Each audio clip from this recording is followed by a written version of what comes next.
Now we've talked about what is an informatics technologist.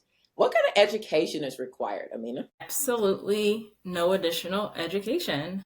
So, while going to school and studying informatics will make you more marketable, I'm telling you, as a hiring manager, we are looking first for people with experience. But we always run into that issue of, well, how do I get the experience if no one will give me the experience?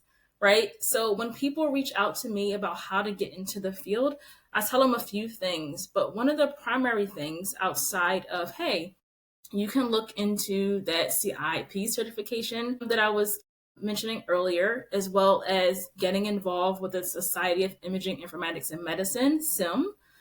Ask for stretch projects. Reach out to your informatics team and ask them what are they looking for specifically. We can't have a team all of non-super technical people. So we like to have a pretty diverse team and background. People who are coding, people who, know networking, people who can run projects. It doesn't mean to say that a tech who's not technical cannot become super technical and cannot be a coder or developer. We've definitely seen that, and they have excelled. I work with some of the top people in the industry, and some of them people don't have degrees, and some have degrees in things like psychology, but they were self-taught. There are a lot of free things you can find out there. Honestly, you will likely go to a YouTube rabbit hole trying to identify how to get there, because there isn't a lot of information specifically on imaging informaticists. Really finding someone who's willing to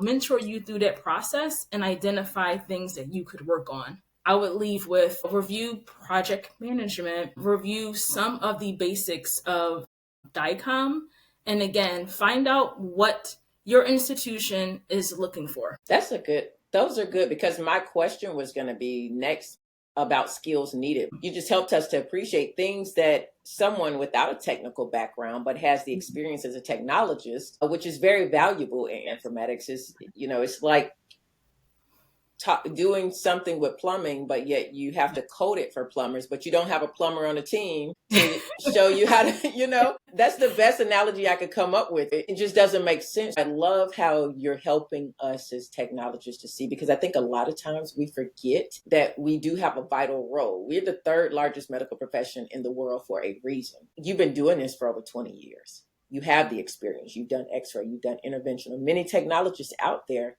have a lot of skills that they just have not realized and been mentored enough to do that. I want to talk a little bit about mentorship. We talked a little bit about that earlier, and how my experience with x-ray school and learning CT, I had a lot of mentorship. I was spoiled because I learned CT my second year in x-ray school.